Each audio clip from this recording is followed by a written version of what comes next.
Hi, I'm Becky Johnson with Sweetheart Quilt Design Company. And today I just wanted to have a little fun with this flying geese that you make 4 at a time.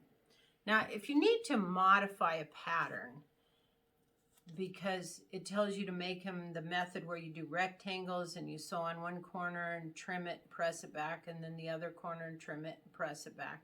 And you'd rather make the flying geese 4 at a time, then what you essentially need to do, and I just sort of summarized this, so if you need to make 4 flying geese or multiples of 4, and it says to cut a 2.5 by 4 by 4.5 inch rectangles, so there you know you're making 2 by 4 finished or 2.5 by 4.5 unfinished, and then I'll tell you to cut, oh that's supposed to say and, cut 8 2.5 inch squares, so that'll make with the triangles.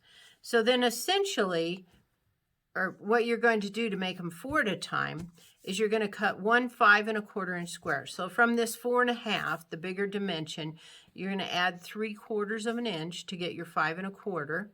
And then you need 4 2 7/8 inch squares. So from your 2.5 inches, you only need half as many because you're going to use both halves when they make triangles. And you add 3/8 of an inch. So that takes you up to your 2 7/8. So that conversion of 3/4 inch and 3/8 inch, that holds true whether you're making 3 by 6 or 4 by 8 or whatever size you're making. It's the same conversion. So when we make these flying geese, just in case you haven't seen my other video, you take your 5 1/4 inch square and you lay 2 squares on. You need to draw lines on the back, and you line up the lines and they overlap a 1/2 inch in the middle because that's your seam allowance when you get done at the top of your flying geese square. You stitch your scant 1/4 inch on either side. Now we're going to cut this in half and we're going to press these back real quickly to make these cute little hearts. So we'll set the seam and then press them back. Okay. So now we have these cute little hearts. And then we're going to take the other 2 squares that we cut with the line, and we're going to make the line go this way. Now, one of the things you notice here, you see how this makes like a W? You want to make sure that your stitching comes out right at the base, at the bottom of that W on either side. If you don't come out there, then when you get done with your flying geese, it'll be crooked on top. So you want to make sure you get that right. So we'll sew these with our scant 1/4 inch seam allowance. Whoops, I had it set right. I was doing something earlier where I was Mickey Mousing around with it. All right, so I'm going to feed this one in. Make sure I come out right at the bottom of that W. And then I'll feed the next one in.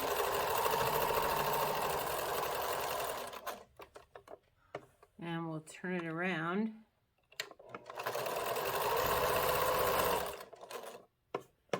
And go back.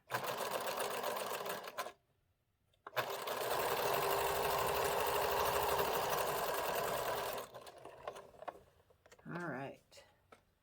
I'm going to use the handy dandy gizmo. If you haven't got one of these, they're great. Cut both those strings at the same time, and they're great if you're chain piecing a whole bunch of pieces. We've got them on our website, so go look for them. Now we're going to cut these in half on the line.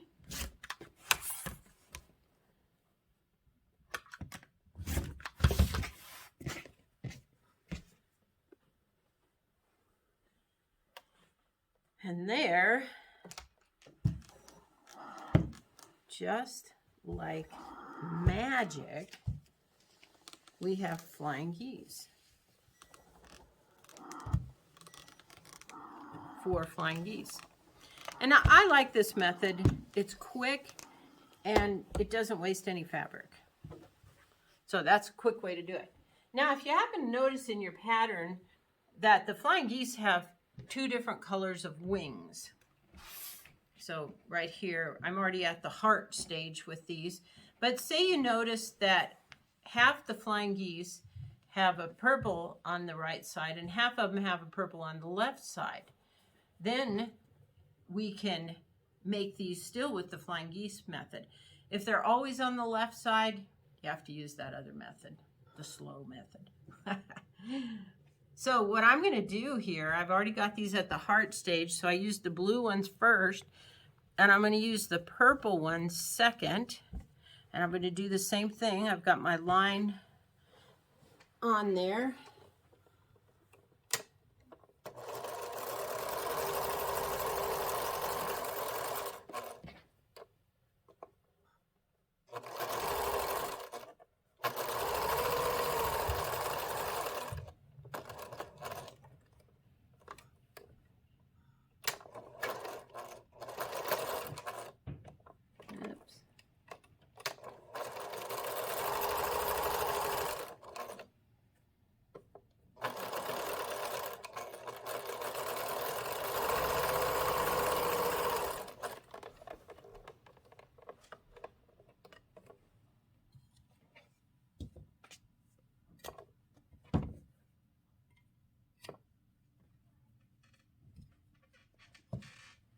All right, and then we'll cut these in half.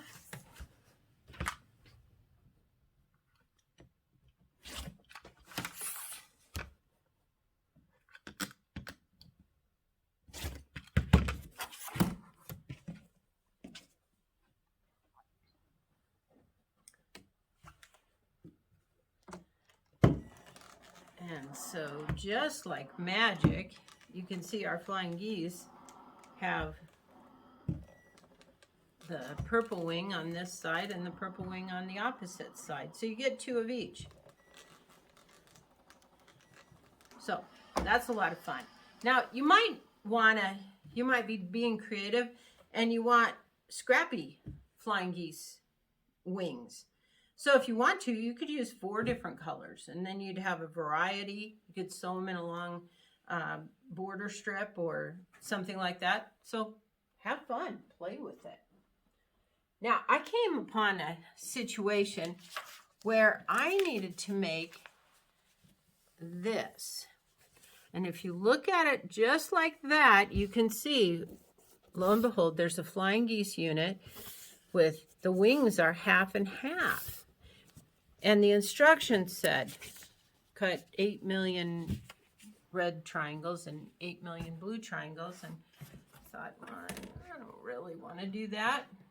So I started playing with it, with the Geese by 4 method.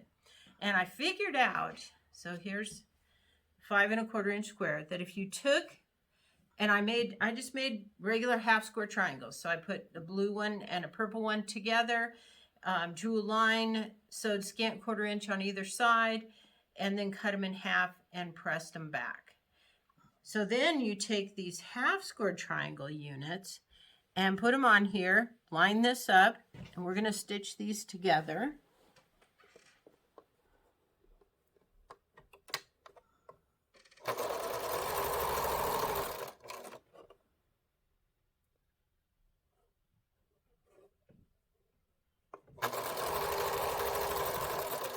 After you stitch the first one, you need to check the second one and make sure it didn't fall out of place before you stitch it through.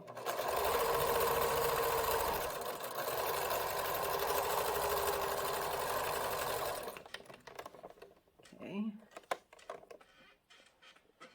Whoops. Okay, then we need to cut this in half. And we'll iron these back. You'll see those wings, 2 color wings.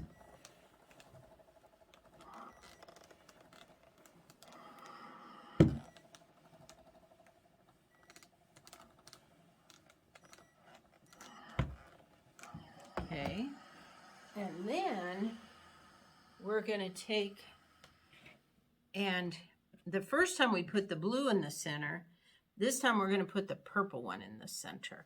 Now, if you wanted your flying geese to be where it was always blue on the outside and red on the inside, you could turn these around and then you'd have that. But I wanted mine opposite. But that's another fun modification where you could have just have the reds here and the blues here, or the blues here and the reds there. So we've got our line drawn.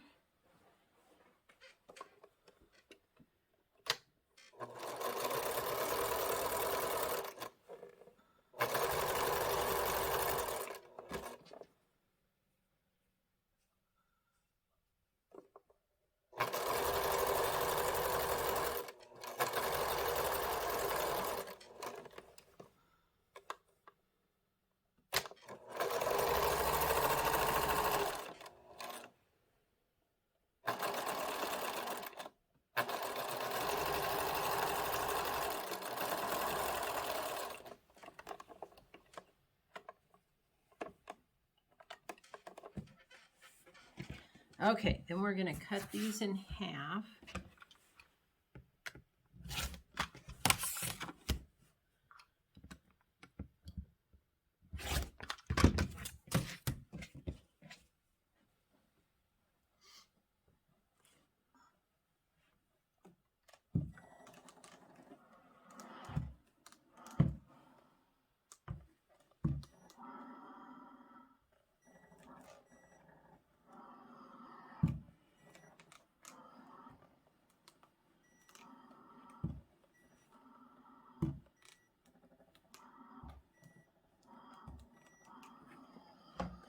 Okay, so we have two like that and two like that. And this works because this one meets in the middle and they change directions. So you can see that those flying geese are going the opposite direction. So I needed the red for this section. I needed the red at the bottom there, and they go like this. And then this section, what did I do? Oh, I needed the red at the bottom, but these are going the other way. So the blues here and the reds here. And this was actually the quilt that I put it in. I had a square that I did a fun little modification of half square triangles to get that. But anyway, here's my flying geese that go out like that. So anyway, it was a whole lot less work and a lot more fun. So just play with it. Have fun. See what you can do. Thanks a bunch. Please like us and subscribe.